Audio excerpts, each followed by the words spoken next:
আসসালামু আলাইকুম রহমতুল্লাহি ওয়া বারাকাতুহু। আমি ডাক্তার মীর শহীদুল ইসলাম। আমার চেম্বার শুভেচ্ছা 255 শেখগাঁট ছিলেন। এখান থেকেই নিয়মিত উপস্থিত থাকিয়া আপনাদের খেদমত করে থাকি, আপনাদের সেবা করে থাকি, আপনাদের ভিডিও তৈরি করেও আপনাদেরকে উপহার দিয়ে থাকি এবং এই চেম্বারে রোগী আসলে এই রোগীদেরকেও আমি সেবা যত্ন করে থাকি। তো আরও একটু আমার সম্পর্কে বিস্তারিত যদি আপনারা জানতে আগ্রহী হন, গুগলে গিয়ে ডাক্তার মীর শহীদুল ইসলাম লিখে সার্চ দেওয়া মাত্রই বাংলায় দেন, ইংরেজিতে দেন, আমার বিভিন্ন তথ্য পেয়ে যাবেন। ওখানে একটা ফিডব্যাক আছে, ফিডব্যাকে আপনি ফিডব্যাক দিবেন। আপনার যদি কিছু জানার থাকে আপনি ওখানে লিখতে পারবেন, আপনি ওখান থেকেই আপনি অ্যান্সারটা পেয়ে যাবেন। জি দর্শক শ্রোতা, আশা করি মহান রব্বুল আলামিন আপনাদেরকে কুশলে রেখেছেন। ওই মহান প্রভু আমাকেও ভালো রেখেছেন বিদায় আপনাদের সম্মুখে এসে চিকিৎসা বিজ্ঞানের দু চারটা কথা বলার সুযোগ পাচ্ছি। জি দর্শক শ্রোতা, ভিডিওটা না টেনে পুরো ভিডিওটা দেখলে উপকৃত হবেন। আপনি উপকৃত হলে আপনার ফ্রেন্ড সার্কেল উপকৃত হবে।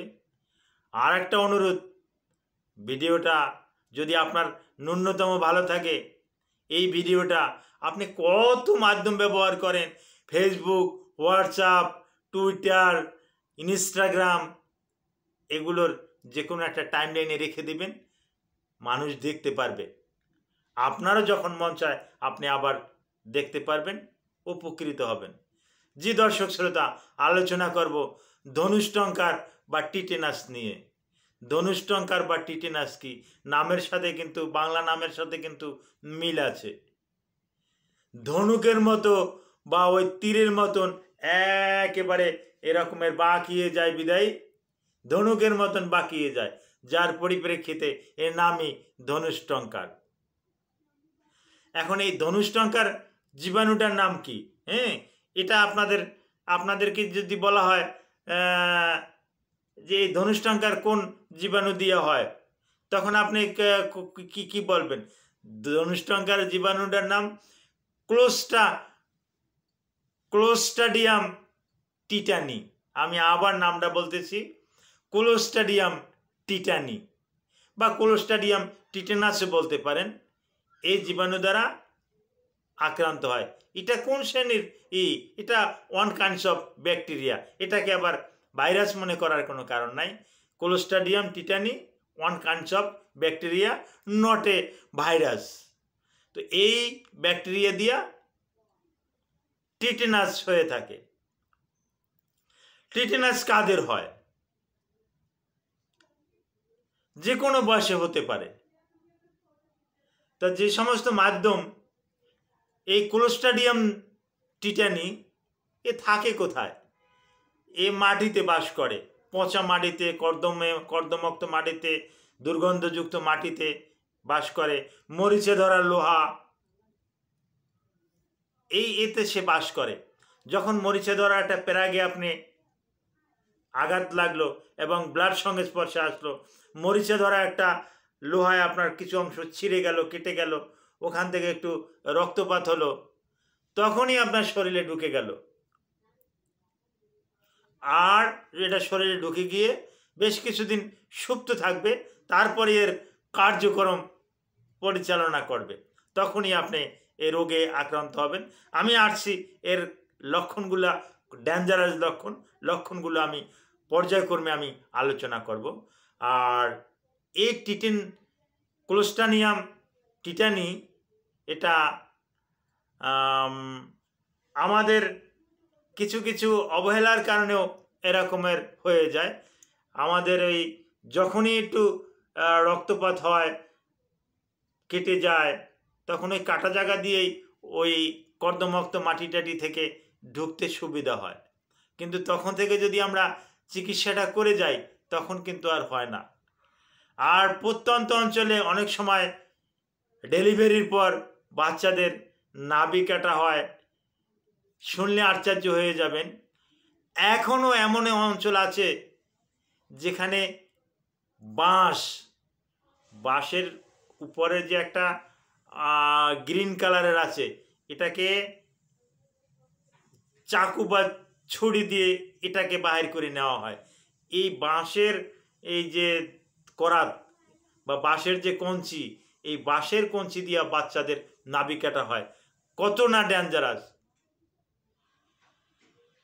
এটা সচরাচর আমি নিজের চোখেও দেখেছি, এই বাঁশের কঞ্চি দিয়ে নাভি কাটাটা।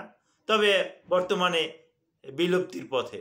এখন বিপি ব্লেড বা যে কোনো একটা শার্প ব্লেড, টোপাজ ব্লেড, বিভিন্ন আকারের ব্লেড আছে, জিলেট ব্লেড, এগুলো স্টেলাইজ করার পর এটার মাধ্যমে কিন্তু নাভিটা কাটা হয়। কিন্তু ওই দেখা যাচ্ছে যে কেউ কাঁচি দিয়ে কাটে, ওই কাঁচি দিয়া কাটে ঠিকই, কিন্তু ওই কাঁচিটা স্টেলাইজ করে না, যার পরিপ্রেক্ষিতে ওই নাভি দিয়ে বাচ্চার শরীরে ওই ক্লোস্ট্রিডিয়াম টিটানি ঢুকে যায়।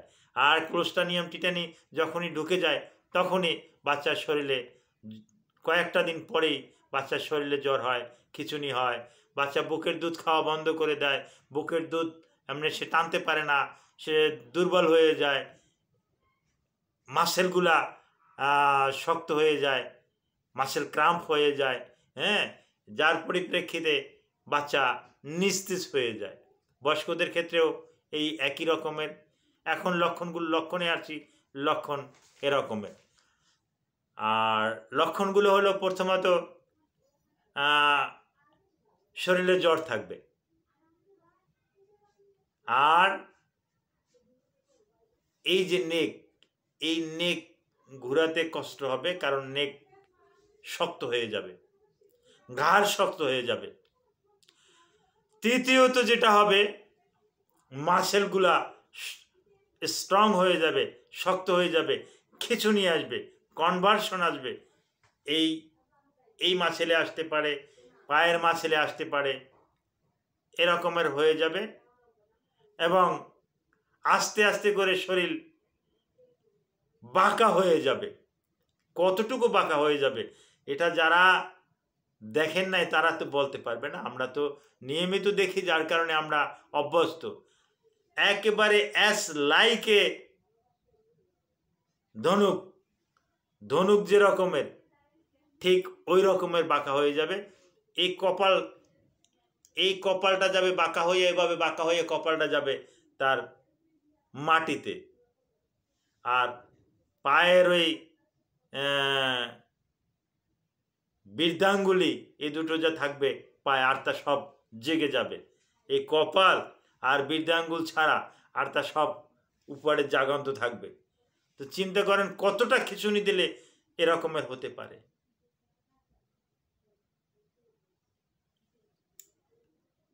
আর এই রোগের চিকিৎসা কি?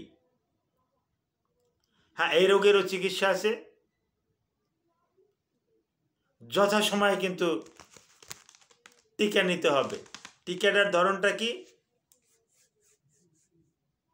টিকাটার নামটা কি? টিকাটার নাম ডিপথেরিয়া টেটেনাস পার্টুসিস। আমি আবার বলছি, ডিপথেরিয়া টেটেনাস পার্টুসিস এই টিকাটার নাম। এটা ইংরেজিতে বলা হয় DTAP। আমি আবার বলছি DTAP। এটা 5টা ডোজ নিতে হবে। কখন কোন ডোজে নিতে হবে, কিভাবে নিতে হবে, কত তারিখে নিতে হবে, কিভাবে নিতে হবে, এটা আপনি হসপিটালে গেলে এই টিকাটা ফ্রি পাবেন। টিকার ডোজ আপনাকে ডক্টর বলে দেবে। তবে টিটেনাস একটা ভয়ঙ্কর একটা রোগ। আমাদের হসপিটালগুলোতে এখন পর্যন্ত এই টিটেনাসের জন্য একটা ICU তৈরি হয় না। টিটেনাসের জন্য কিন্তু এক্সট্রা একটা ICUর দরকার আছে, কিন্তু স্বাস্থ্য বিভাগ এখন পর্যন্ত টিটেনাস রোগীদের জন্য ICU খুলে দিতে সক্ষম হননি। কিন্তু ওদের ভবিষ্যতে এটা খুলে দেওয়ার সম্ভাবনা আছে, কারণ চিকিৎসা বিজ্ঞান যত ডেভেলপড হবে ততই এটাও একটা ডেভেলপড হবে। তো হ্যাঁ, টিটেনাস হলে কাল বিলম্ব না করে অভিজ্ঞ চিকিৎসকের শরণাপন্ন হন এবং সরাসরি আপনি হসপিটালে চলে যান, ওখানে অভিজ্ঞ চিকিৎসকরা আপনাকে চিকিৎসা দিবেন। Thank you all.